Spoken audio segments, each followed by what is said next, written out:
Good morning, everyone. Thanks for tuning in. I'm excited today to be joined by Abby from Vibe Environmental. She's going to be walking us through some real life examples of hazardous waste violations in retail settings, what happened, why it matters, and most importantly, what we can take away from it. These kinds of cases are always super eye-opening, so Abby brings a ton of insight from the field, and I think you'll find this both interesting and useful.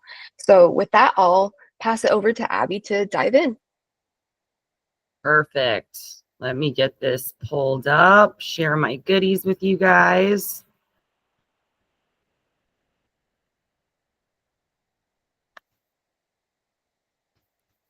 Takes me a second. Here we go. We got it. All right. Let's do it. And you can see my screen okay? You see that slide? Yes. Perfect. Okay, awesome. Well, let's get into it. So we're going to be talking trash, talking about retail's biggest waste mistakes. So we've got a little bit of background to provide you guys, also with some real world cases of some issues that a lot of big name retail organizations have run into when it comes to waste management. And then we're also going to talk about some takeaways, what folks can do to help get ahead of any potential violations, as well as some additional resources that people can utilize at their facilities or in their operations. So let's get into it. So I was given a little introduction, but just a little more background. So I'm the owner of Vibe Environmental, EHS compliance support, trainings, HazWhopper, HazWaste, DOT Hazmat, a little bit of everything. So I definitely love training. Previously, I worked for basically a Caterpillar distributor, Holt Cat, here in Texas. I also worked for a spill and hazmat response company, so I dealt with a lot of waste in that position. Also worked at a joint reserve base here in Fort Worth, and started out my environmental career with Texas Commission on Environmental Quality, which are the environmental regulators here in Texas. So that definitely gave me good insight into the types of things that they're looking for. So those will be some of the experiences that I draw upon as well in terms of information sharing as we go through the presentation. So just a little wee bit about me. But let's talk about why we're here. Nobody cares all about my background. But let's talk about retail waste. So starting out with just basic foundations of RCRA. So this is our waste regulation, essentially. So RCRA is the Resource Conservation and Recovery Act, passed in 1976. These are essentially the regulations that are governing how we have to manage hazardous waste. So a lot of regulatory basis here and background. RCRA has a lot of information for us on how we can and cannot do things, but that's always where we start is RCRA. So essentially, Subtitle C in particular of RCRA outline these specific requirements for businesses. So these businesses that are generating hazardous waste. So it all goes back to identifying every single waste stream that you generate. We're required to classify every single waste stream we generate. Is it hazardous? Is it non-hazardous? Is it some other type of waste classification? How are we going to label that material? How are we supposed to manage it on site? And what are our record keeping requirements in addition to training requirements? So all of that is wrapped up into RCRA Subtitle C. And the cornerstone of RCRA is what's called cradle to grave. So essentially from the moment a waste is generated all the way until final disposal, and even beyond, that waste still belongs to the generator. So no matter what, how long that waste has been gone from your facility, it always comes back to you. So that's why it's important we do things right from start to finish, from the point of generation to the hazardous waste transporters we're using, all the way till the final disposal, recycling, reuse facility, whatever it may be, that all of that is in accordance with RCRA. So easier said than done, of course. So retail waste is very unique. So a lot of different common retail products, as we know, can become hazardous waste when discarded. Obviously, when it's sitting on the shelf as is, a lot of it is hazmat, but it's not been deemed a waste at that point. So it's essentially just hazmat, not necessarily hazardous waste. But when the point comes where it's either off-spec product, maybe there's been a spill, customer returns, then you can potentially be entering into the realm of it being, yes, this is waste, and it may be potentially hazardous waste. So, of course, a lot of different examples here. I'm sure a lot of us can think of a lot of them off the top of our head as well. But of course, things like batteries when broken, light bulbs when broken, those things can potentially turn into hazardous waste. Expired cleaning chemicals, aerosol cans, thankfully hazmat, but they are now universal waste. Same for unbroken batteries, unbroken light bulbs. And we'll talk about universal waste here in just a few minutes. That kind of does give us some regulatory relief. But nevertheless, if these things, again, bust, break, release, you got potential hazardous waste. And then, of course, all of these returned items like perfumes, over-the-counter medicines, chemicals that get returned, pool chemicals, whatever it may be, all of that is potentially hazardous waste. And we want to make sure that it's identified and managed as such. So no brainer here, but again, maybe not. We don't want to put these things in the regular trash. That it would definitely be in violation of RCRA. And I say no brainer, but when we talk about the examples of a lot of hazardous waste violations within the retail realm, that's really what most of it goes back to, is this stuff getting put into the regular trash can versus being managed appropriately as potentially hazardous waste. So that's the crux of a lot of the examples we'll delve into, is the fact that this stuff is ending up in the regular trash. And unfortunately, our landfills that take regular trash are just simply not engineered and designed to be able to manage this material safely. That's how this kind of stuff eventually gets into our groundwater. So a few more examples of what we could see. So of course, returned or damaged products, obsolete or off-spec products. Maybe it's stuff that has to get pulled from the shelf for whatever reason. Same for anything that's past its shelf life. At this point, basically, hey, we're saying, this stuff is no good as the original product. It's potentially waste and it needs to be managed as such. We could have spills or releases. This is another common one. Overturned pallets. Now we've got product busted all over the ground. Forklift damage. Again, we could have, somebody punctures containers while they're moving them around. Even issues related to the forklift itself. Maybe the lead acid battery ends up, busting or having a situation, and now you've got potential waste you're dealing with from that. Used fluorescent lamps just coming from the facility in general. That's actually universal waste, but nevertheless, we want to make sure it's managed properly because it's still hazmat. Same for our forklift batteries and other batteries we might be generating or might be returned. Thankfully, it's under the universal waste regulations, which are basically just more relaxed regulations than hazardous waste, as long as we recycle those materials. But again, definitely wouldn't want to put that in the regular trash. Used oil from different maintenance operations around the facilities, another potential waste stream generated, maybe not necessarily hazardous waste, but still has to be managed appropriately. And then depending on, what kind of housekeeping and maintenance activities you have going on, you could have rags and towels with solvent. You could have degreasing solvents that the facility itself is actually generating. So all potential waste streams and all potential things we definitely would not want to end up in the regular trash. So some common violations that we will see with retail waste. So big one is improper waste determinations. So I mentioned before, of course, all generators, no matter what type of generator they are, because there's a couple different categories of generator status, depending on how much hazardous waste that facility is generating. But we're all required to identify all of our waste streams we generate and then classify them as whether it's hazardous, non-hazardous, maybe it's in universal waste, used oil, whatever it may be, but we're required to identify and classify all of them. But that's one of the most common waste violations we see at retail facilities, is this failure to correctly identify whether a discarded product is hazardous or waste at all. And then subsequently, it ends up getting managed improperly and put in the regular trash. So, if we just throw full aerosol cans away into the garbage can, that's, throwing hazmat and potential hazardous waste in the trash. Nail polish remover, any of these products, again, that are returned, damaged, none of that should end up going in the garbage. It all has to be identified as a potential waste stream and managed properly from there. So improper waste determinations is always a big one.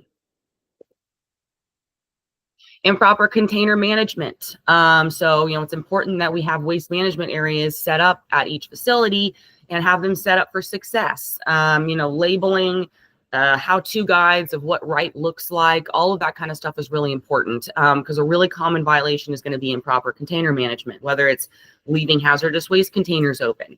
Maybe you've got, a drum back there for certain types of waste, or a cubic yard box that's lined, but it's sitting open. That's a regulatory violation. Those containers have to be closed unless we're actively adding or removing material. Maybe we're using containers that are leaking or deteriorating, or maybe they're not meant for that purpose. That's another potential issue leading to violations. And then a big one, of course, failing to properly label containers. We're required to have a hazardous waste label on there that's stating very clearly, this is hazardous waste. We have to specify, what actually is inside of there, as well as the hazard warning. So is this flammable material, corrosive? What is it hazardous for? So big issues that we see at retail facilities is they just don't have their waste management areas set up appropriately. So of course, the employees, they don't know what right looks like. Then a regulator comes in, now you've got violations. And then, of course, improper disposal practices. So whether we're dumping waste into regular dumpsters, the general trash, maybe people are pouring things down a drain, all of that would be improper disposal. So any haz waste, anything that's hazmat, used oils, our universal waste streams like batteries, bulbs, aerosols now is the newest one. All of that has to be sent to designated permitted facilities. But what we're seeing in a lot of retail waste facilities within the past, especially 10, 15 years, as EPA has ramped up their inspections, they're going out and looking in the trash cans and they're finding, all sorts of stuff.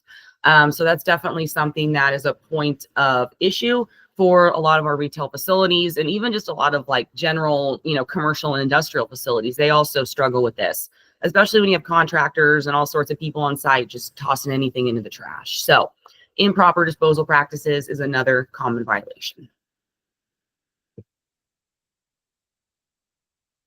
Training and planning gaps. So depending on your generator status, so just to get, in case you're not familiar, we've got 3 types of generators.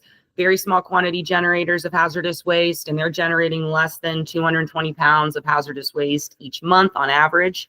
Next level up is our small quantity generators. They're generating between 220 pounds and up to 2,200 pounds of hazardous waste each month. And then our large quantity generators are generating 2,200 pounds or more of hazardous waste every single month. So we've got those 3 generator categories. Technically, your small quantity and large quantity are required to train their employees on handling of hazardous waste. So if you don't have that documentation on file, it's going to end up being a violation. But it's important to note, even if you are in that very small quantity generator category where you're not generating more than 220 pounds of haz waste each month, it may not be a regulatory requirement to train your people, but nevertheless, it's definitely a best management practice, because that's the only way you're going to get ahead of these violations. Is as we go through and kind of look at some of these examples, you'll see a lot of it could have been avoided and alleviated if the people on site had been trained or had an inkling of knowledge of how things were supposed to go. So definitely, regardless of your generator status or your training requirements, we want to make sure we're training our employees. So how do they identify hazardous waste? How are they supposed to handle it safely? And what are the best storage practices? So important point here. And then in addition to that, again, depending on your generator status, also depending on your state, state-specific requirements, you may be required to have a contingency plan. So your emergency plan, what are we going to do if we have a catastrophic incident, a spill, a fire, an explosion? You may be required to have a written plan. And again, if you don't have that on file, then you're going to be looking at a violation. So another common chunk of violations. And then lastly, a few other types of violations that we've seen. So exceeding regulated storage time limits for hazardous waste. Going back to generator status, small quantity generators, they can only have hazardous waste on site in their accumulation area for up to 180 days. Once you go past that point, or you don't have any records of how long that stuff's been there, you're looking at a potential violation. Large quantity generators only have 90 days. So those are timelines definitely you'd want to track.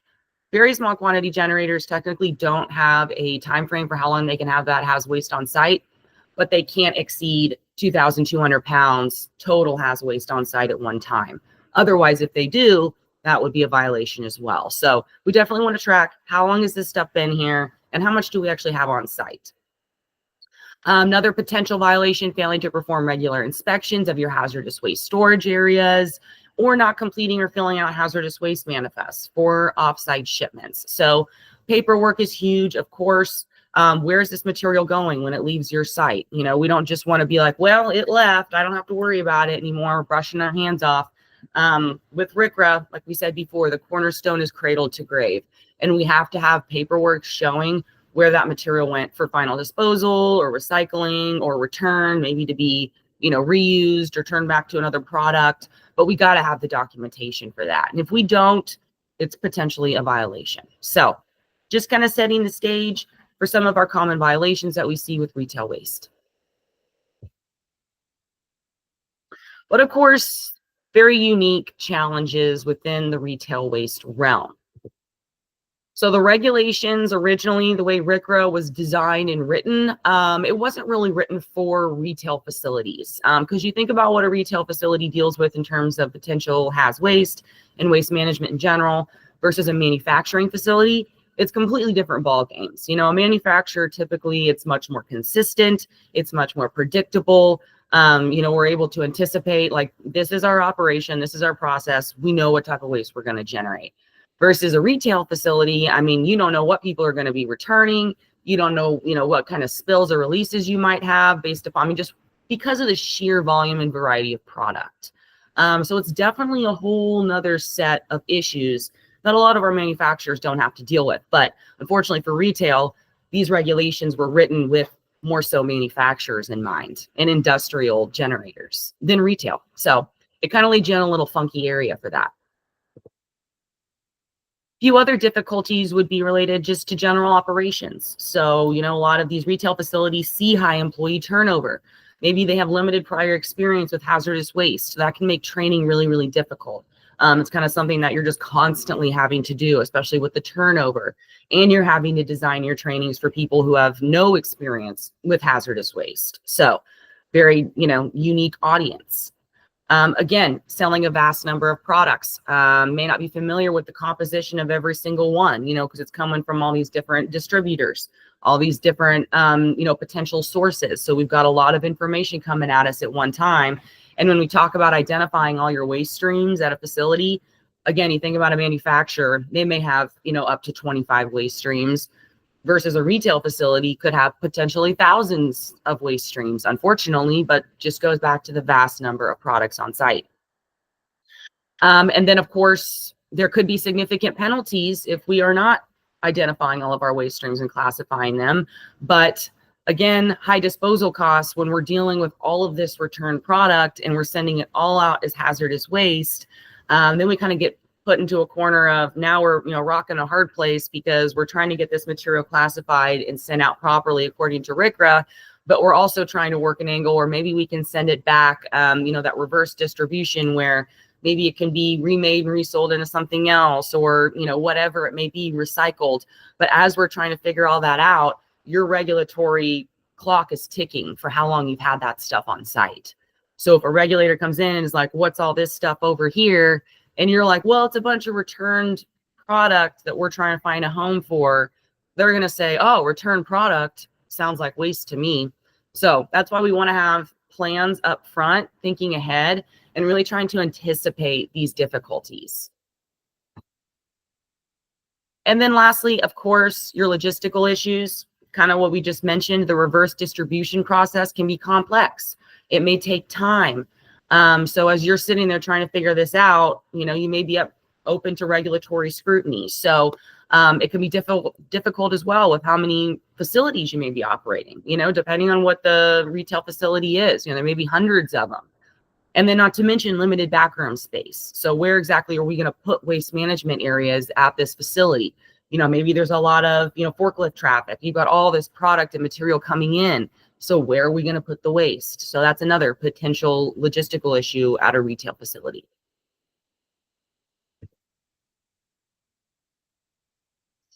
And then just hitting on a few more. So this was pulled from actually a California regulatory document specific to retail waste. Is something else that will I have linked at the end. But just hitting on a few more challenges of retail hazardous waste. So of course we mentioned this, multiple facilities across the state and country. So you're dealing with different requirements by jurisdiction, because I'm in Texas and our regulations here are different than if you go up to Colorado or Oklahoma. So you're dealing with jurisdictional issues. You could have tens of thousands of products, all these different SKUs that are going on here. So this is all these potential waste streams. And that could lead to potential high fines when you're dealing with all this return product. Again, limited backroom space. Where are we going to put this waste? High level of staffing turnover makes training difficult, and especially if they don't have any background or experience with hazardous waste. You may share dumpsters with other retailers, so you may not have any control over what that guy's been throwing in there. You can with your people and at your facilities, you've trained them, but it makes it very difficult if you've got someone else adding material in there that's out of your control. Same for midnight dumpers. You know, you've got people that will just roll through and throw all sorts of stuff in there. So those are all potential issues. Also having to use third parties to help classify products as hazardous. You want to make sure whatever vendor you're using, you vetted, you know, and that they're actually all encompassing, identifying all the potential hazardous waste streams. We don't want to just put all of our faith in them and not do any double checking to actually make sure that what should be happening under RCRA is actually happening. And then the program can be really expensive. You know, we're talking hundreds of thousands and millions of dollars every single year to do it right when it comes to disposal or, you know, reverse distribution, sending it back and making that process work, because it's going to require a whole lot of coordination, a lot of, you know, potential personnel to support all of that. But, you know, it's either that or you're looking at millions of dollars of fines. So you kind of have to pick your poison. Obviously, we want to do the right thing, though, you know, so and then, of course, we need the internal alignment and support from all of the cross-functional partners that are potentially involved, because otherwise, if we don't have the whole village involved in this process, it's just not going to be successful. So a lot of unique challenges for retail waste. And I'm sure, you know, obviously, if you're in the retail industry, then you're already very well familiar with all of these challenges. So I'm preaching to the choir. So looking at our violations and fines when it comes to retail. So the most common waste management violations usually stem from improper handling and disposal of hazardous waste. So, you know, of course, there's a lot of paperwork violations that, you know, some things we'll touch on here. We're going to go through 3 different examples, but of course, the ones that are more serious are the ones that are actually going to impact the environment. So, you know, nobody wants to get violations, but there's definitely a difference between, oh, you messed up some paperwork versus you're dumping hazardous waste down a drain or into the trash, because now you're actually physically harming the environment. So that's a problem, obviously. So improper handling and disposal could be from cleaning products, all of the expired materials we talked about. But these violations lead to significant penalties. Again, we're talking for some of these entities, hundreds of thousands, if not millions of dollars, and legal action as well. And not to mention, now you got the monkey on your back of the regulators who are going to be breathing down your neck for the next couple of years, trying to resolve these potential violations. It may be a long-term corrective action program. And then now you're having to deal with these people for, again, years on end, which, you know, God bless the regulators, but nobody wants to have to deal with that for years on end. So again, it's important we get ahead of these things before we're faced with these issues. So that's why we want to have this robust waste management program to make sure we're actually in compliance with RCRA. And again, it kind of goes back to, like, you know, a health and safety perspective when we talk about leading indicators versus lagging indicators. Leading indicators are, okay, so how do we get ahead of the problems before it actually becomes an issue? Lagging indicators would be, oh, now we're having to go through lessons learned. We've received a violation. Okay, let's try to correct the issue. No, we want to be on the front end. So we're going to go with our leading indicators. We're going to, you know, inspect ourselves as if a regulator would, try to find our areas of weakness, and then again, build it up. So we've got this robust waste management program. So we're going to talk about a few examples. With these examples, you'll see this has been over the past probably 10 years or so. EPA and state agencies have gotten much more aggressive in pursuing cases against retailers. So especially with your unauthorized disposal into the dumpsters, because I think they all kind of, you know, smell blood in the water in terms of they continue to see this at a wide variety of retailers. And so then they started to go out and really target that in particular. So the message is clear from the regulators. Retailers have to go beyond just supplying products. They also have to be environmentally responsible because, you know, yes, we want to serve the customer, but we also need to protect the customer and the environment on the back end with all of that potentially hazardous material. So before we delve into our 3 examples, so you can see kind of how big ticket item a lot of these fines are. And of course, if you live in California, then, you know, you're usually going to be faced with some of the biggest violations. When you start to look up examples of retail issues in terms of waste management, a lot of it is in California, which, you know, of course is not surprising, but, you know, we're talking big ticket enforcement action here. So we've got Home Depot in 2018, improper disposal of batteries, aerosol cans, and paint, over 27 million. Walgreens, they had over 16 million in settlement. Rite Aid, 12 million. Lowe's, 18 million. And Dollar General, a little over 1 million. So millions and millions of dollars that we're looking at here. And not to mention, it's just not a good look. So our first little case study we'll take a gander at here. So Whole Foods Market, and this was back in 2016.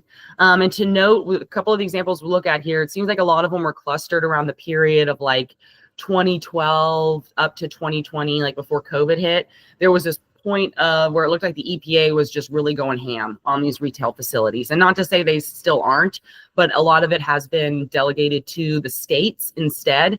So a lot of times who you're probably going to see come out in most cases, like for example, in Texas is going to be TCEQ.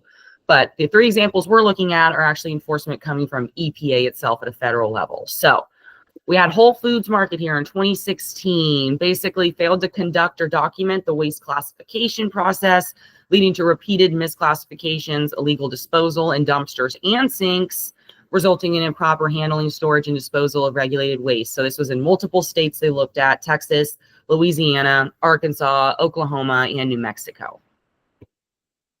So this was between 2013 to 2015, basically where EPA Region 6, which their office is actually here in my backyard in Dallas, they were conducting inspections at multiple Whole Food locations throughout their jurisdiction. So again, multiple state review that they did. And what their inspections revealed was these 3 particular issues. So failure to evaluate their waste streams. Is it hazardous waste? So that included returned products, broken containers, expired inventory. They were also improperly disposing of cleaning products like nail polish remover, aerosol cans, drain openers, light bulbs. All of those things are potentially, you know, characteristic or listed hazardous waste, ignitable, corrosive, toxic. And then they were also sometimes mixing incompatible waste types in their trash receptacles. So they were not segregating it. They were not storing it properly. It was just, you know, kind of a free-for-all. It all gets thrown in. And I think with a lot of this stuff too, we can see here, especially with improper disposal and mixing incompatible waste types, what does that go back to? That goes back to training. Again, you know, you may have an environmental team at the corporate level, but ultimately it's the boots on the ground people that are dealing with this. And if they don't have the training to know better, that's how we get in these pickles. So their civil penalty in this case was not as much as, you know, unfortunately those folks we just saw a few minutes ago, but $500,000. So still, you know, nothing to scoff at. And their corrective actions from EPA were required to implement a centralized electronic waste tracking system. So EPA was like, you know, this can't just be the Wild West. Like, you actually got to have a system to track and manage your hazardous waste. So they were required to implement a system. They had to incorporate this corporate-wide training program on hazardous waste determination, identification, and storage. They also had to improve their internal policies for waste profiling, product return policies, and then the disposal decision-making process. And then lastly, they had to undergo additional audits and regular reporting to the EPA within this defined compliance period. So talking about, you know, on breathing down your neck, there it is right there. So great example of common violations that we see, and then the types of corrective actions the regulators are going to be enforcing. Another one from similar time frame here, 2017, Big Lots. So in 2017, there were investigations done on more than 200 stores, and they found that there was widespread failure to train employees on how to identify, handle, and dispose of hazardous waste. Basically, they started this investigation. Here we are in California, at these over 206 stores, basically where they discovered that the retailer was not properly managing or disposing of hazmat. Again, goes back to the types of things that were being put into the trash. So hazardous waste like corrosive liquids, batteries, electronic devices, all of that material was just going right into the dumpster which, as we know, then was dumped into the local landfill. And like I mentioned earlier, our landfills, there's only certain landfills that are designed to take certain types of materials, and our regular landfills for our regular trash are definitely not designed for hazmat. So the inspections at Big Lots revealed that, again, customer returned items were being illegally discarded in a trash bin. So we're looking at nail polish remover, another one here, which is ignitable, bleach and ammonia-based cleaners, which are corrosive, and then aerosol cans and batteries. So those are universal waste. Nevertheless, still hazmat. We don't want that going into the regular trash. They had a much bigger penalty and settlement term here of $3.5 million, simply because of the, widespread issue here over these 200 locations. And they were required to develop and implement, here we are again, hazardous waste training program. They were required to improve their waste classification and container labeling practices. And they were required to audit and correct compliance issues across all their California stores. So again, long-term reporting back to the regulators and regular status updates. So very similar to the Whole Foods case. And it's not surprising. We continue to see the same types of violations and issues over and over again. Third example here was at Macy's in 2017. So you can see the regulators were out there hustling around in 2016, 2017, really, the EPA was at least trying to get these folks. So hazardous waste violations, again, multi-state, like we saw with Whole Foods. So Texas, Oklahoma, Louisiana, and New Mexico. EPA found that Macy's had generated over 260,000 pounds of hazmat across these 44 locations between this 2012 to 2015 timeframe. And they found that, hey, y'all were exceeding your regulatory limits of what you're allowed to generate each month. And this goes back to the 3 generator categories I mentioned earlier. Very small quantity generator, less than 220 pounds each month. Small quantity between 220 up to 2,200, and large quantity over 2,200. So basically the EPA is able to add up based upon hazardous waste manifests, all of the haz waste being generated. Essentially, they divide by 12 to see what's the average generated per month by that location. And if you're exceeding your supposed generator status, that's when EPA is going to come knocking. And that's what they did in this case. They were like, hey, over these 44 locations, you guys are generating more, way more than your generator status of very small quantity generator, much more than 220 pounds each month. So during their inspections, again, it goes back to generator status. So they were generating thousands of pounds of hazardous waste, and they actually should have been classified as a small quantity generator. So that's when EPA did the math based on how much haz waste was coming out of these sites. They found it was between 220 pounds all the way up to 2,200 pounds, which would make those facilities a small quantity generator. But unfortunately, Macy's was still operating as a very small quantity generator. So they weren't fulfilling all these requirements that an SQG is required to fulfill. So EPA was like, gotcha on all sorts of things related to SQG requirements that they were not doing. Also failed to, meet the conditions of their status, their generator status, and they weren't appropriately completing manifests. They had a civil penalty up to $375,000, so not quite as much as the others. And why would that be? Again, this goes back to the fact this is a paperwork issue versus an unauthorized disposal issue. So the first 2 examples we saw, they were throwing hazmat in the trash. So you're definitely going to get more violation and fines for that, civil penalties, than a paperwork issue. But nevertheless, still fined a substantial amount. They were still required to develop a program to train their employees how to handle hazardous waste. And this slide here, I'm referencing Big Lots, and I spelled waste incorrectly there. So don't judge me. It's disturbing me. But regardless, train your employees on handling hazardous waste. We got to develop a program to help train other retailers in their hazardous waste management program. So basically, again, they have to develop this full-fledged program that their competitors also essentially are going to be held liable and accountable for. Because again, all these widespread inspections are going on. And they also said, hey, we got to hire a third party to come in. You got to hire someone to come in and do periodic audits. We want to see it at largest facilities in these 4 states. So EPA is requesting this, and that's what they had to do. So a little bit different corrective action than what we saw before, but, it's par for the course with the types of violations that Macy's saw. So now that we've looked at these 3 case studies, we kind of have to think, okay, well, what can we do? So we've talked about the types of common violations, the specific retail waste challenges.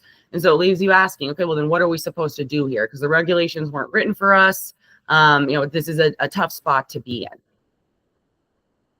So a few things we need for a successful program. And again, this is coming from the California reference document here, because they've got a lot of requirements for retail waste management, as you can see with how many violations and fees or fines they like to dole out, but they do provide some guidance. So it is helpful even if you're not in California. But for a successful program of retail waste management, we got to have a couple different things here. So of course, a strong EHS and compliance program. Do we have the framework and policies in place to support RCRA compliant retail waste management?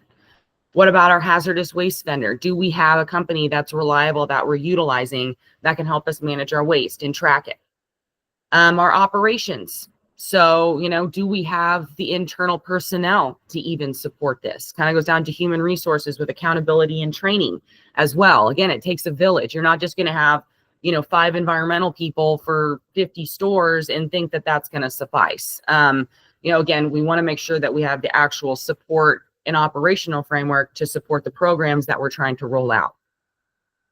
On the legal side, we talked a little bit earlier about how, if you're multi-state, you may be looking at different legal requirements. You may even need different, potential hazardous waste support vendors in those areas as well. So we want to research the laws and regulations specific to our state. And just as an example, Texas considers hazmat paint to be universal waste. So if you've got a store and there happens to be a spill, somebody backs up into some paint cans. Now we've got, hazmat paint all over the floor. There's oil-based paint. If you're in Texas, that can go out as universal waste. If you're over in Louisiana, that's just going to be hazardous waste. So we want to know the minutia of these differences in waste management, and we want to have the team internally and externally with your waste vendors to be able to support that process. Merchandising and brands. So it goes back to waste classification. Are we going to be able to, reverse distribute and return some of these materials, or does it just have to be destroyed as hazardous waste? What about your IT support? So your hazardous waste classification in your systems. Do we have support systems where it shows all of the potential hazardous waste classifications? The potential hazards associated with each, where it's going to go. Again, all of the supporting information that, yes, we've identified the potential waste streams, although there may be thousands of them. It kind of goes back to working with, on the front end, getting all this information up front. And now you've got a solid system you can put it into to actually be able to manage it versus, like we said, the Wild West, where, it just kind of whatever comes our way on that day, we're trying to deal with it. And at that point, you're just drowning and trying to survive. So we want to get those leading indicators, get ahead of it before we're dealing on the back end with violations. And then, of course, finance. Do we have the budget to support it? And unfortunately, it's just a cost of doing business and doing it right. We saw how big some of those regulatory violations and fines were. And unfortunately, for some of these really large retail businesses, they'd sometimes rather pay a fine. It's actually less to pay the fine than it would be to do it right, which sounds terrible. But, obviously we want to do the right thing here. So whether, it may be more expensive to do it right, but there's really not an option. And again, it also goes back to serving the consumer, because you may be selling them the product, but what favors are you doing them when you're dumping hazmat down the drain? That's going to affect their water quality. So it's all about doing the right thing in addition to, how are we actually going to pay for this? So finding a happy medium. So this is a helpful decision flow chart. I liked it. It kind of takes you through some of the potential decisions that you may have to make in terms of returned product. So let's say it's non-saleable merchandise. Maybe it's come back used, maybe it's come back open or damaged packaging. Then it kind of takes you through the thought process here. So let's say, yes, it is used, it's open, it's damaged. Maybe it's broken package. Maybe, it was some type of, somebody tested it out. So we say, yes, is the packaging broken? If it is, can it be repackaged? If not, we potentially have hazardous waste. If the packaging's not broken and the manufacturer could take it back, this could potentially be an excluded material. So it's not technically waste at that point. We're sending it back to be turned back into usable product. Kind of jumping back up to the top, the very first question, is it used, open, or damaged packaging? If we say no, then we ask, okay, is it expired? Maybe past the shelf life? Has it been recalled? Okay, can we return it back to the manufacturer? If we say yes, this could also, potentially be a material that, again, can be turned maybe back into product, which would be great, wouldn't potentially be waste. But if not, we're potentially back in the realm of hazardous waste. So I kind of like this flow chart just because it takes you through a few different examples of circumstances you might run into. And it also shows you how important it is to work with this reverse distribution process and really have that be your solid framework for your first go-to. Because if you can return it to where it's not even a waste, then we're not even worried about hazardous waste generation. But again, if nobody can use it, it's been opened, it's damaged, no one will take it back. Now we're dealing with hazardous waste. But the important point here is you want to have this type of situation figured out up front. This type of flow chart as a part of your policy. You've already discussed it with the team, because that's how you run into issues, is if you're trying to muddle through this decision flow chart and this thought process and it's taking months and months.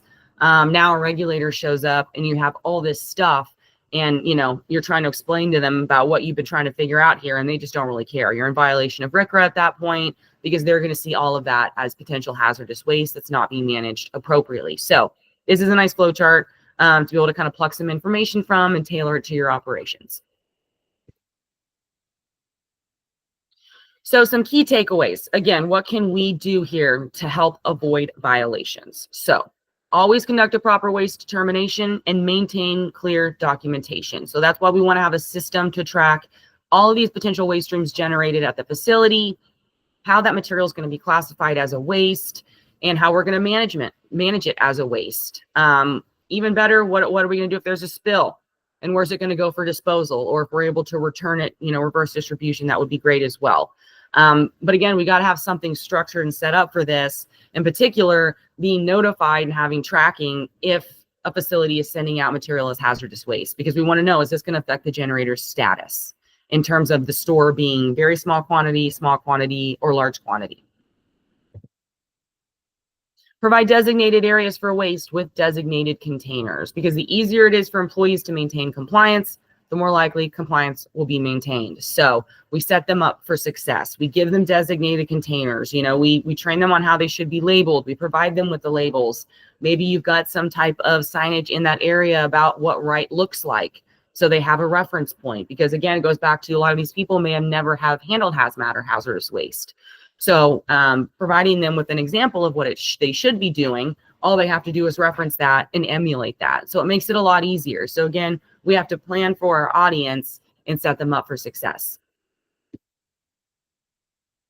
And then, of course, not tossing hazardous waste into the trash. But we include trash checks as part of your inspections. So, intentionally, we are all not trying to put haz waste in the trash. But again, it may go back to someone just doesn't know. Someone happens to walk by, like we said, those midnight dumpers. So make trash can checks part of your inspection. Basically, if you already have a checklist that's done on a regular basis, include that as part of your facility inspection. Because it really, again, you can get ahead of things and you start to see trends. Hey, when we've been doing these inspections, this is what we've been seeing in the trash. So that way you can catch it versus a regulator coming in and catching it. And then it all goes back to training. So train your employees and, of course, document that training, even if it's not regulatory required. Still train your employees, because that's one major way you're going to be able to avoid all these violations. Again, show them the right way to properly label the container and seal it. Train them on ways to keep an eye on storage time limits. How long has this material been there? How much do we have? What to do if there's a spill? And how are we going to manage the spill-related waste? For example, a lot of times people will think, we've had a lead acid battery leak from, let's say, a forklift. They neutralize it, and then they go to throw that material into the trash. So, the absorbents and things that they used. Well, what they're missing, though, is it is a lead acid battery. And, the landfill could potentially see that as potential hazardous waste being thrown into the trash for the lead component, even if it is neutralized.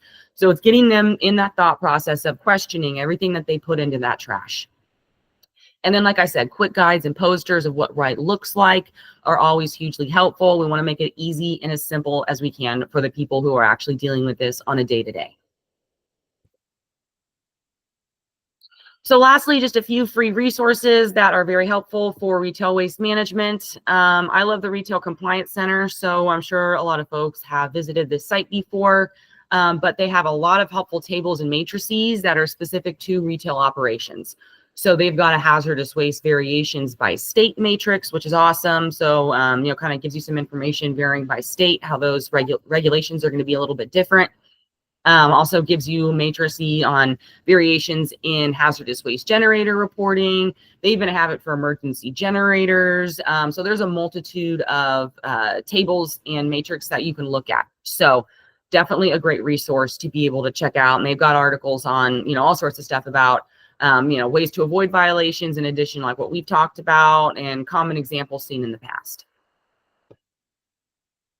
Another resource that I love, this is coming from Texas, this is from TCEQ, but you can utilize these checklists in your state as well because they're not just Texas specific. So some of them are Texas specific in terms of you'll see there's Texas regulatory citation within the checklist, but 75% of it's EPA regulations. And you'll actually see, the CFR regulation within the checklist. And then, hey, these are federal regulations that apply across the board. So TCEQ put these checklists out, basically goes through everything you would need to be able to know in terms of checking yourself if you're in compliance at your facility, everything from your container storage areas with your waste to your paperwork and your waste determinations. So if you're not even sure where to start on checking if you're in compliance, that would be a great way to do it, is to utilize these checklists. Again, even if you're not in Texas, they're still applicable to most other states because they are pulling from federal regulations. So you can check yourself from the regulator's perspective. And then lastly, is this helpful California guidance document that I referenced a few times. So managing hazardous non-saleable merchandise. So again, it kind of takes you through common examples of potential hazardous waste being generated and some other potential options for, again, kind of that, returning of the merchandise versus just sending it out for disposal as hazardous waste. So it was a helpful document. Again, there are some specifics to California, but you could utilize this no matter what state you're in. So hopefully those help. And with that, that's it. So those are all the goodies I have for you. So hopefully that was helpful. Hopefully, there was some new information in there. And definitely, hopefully take advantage of some of those free resources. So they'll be linked in the presentation, obviously, but I can provide those resources just linked after the fact as well. So love to share. Awesome. Thank you so much. This was amazing. I loved how you really went into the specifics. Even as someone who is familiar with the space, I feel like I learned a lot because you really went into all the nitty-gritty. So I found this super helpful, and I'm sure others will as well. Awesome. Well, thank you. I love sharing the information. I enjoyed reading up on all these violations. I'm so nosy. In Texas, you can actually access all of the regulatory reports for inspections. And so I like to go in there and see what people are getting violations for. So it's definitely up my alley. So thank you for inviting me to do this. Yeah, of course. Well, yeah, thank you so much. And I'll see you later. Okay. Thank you. Thanks. Bye. Bye.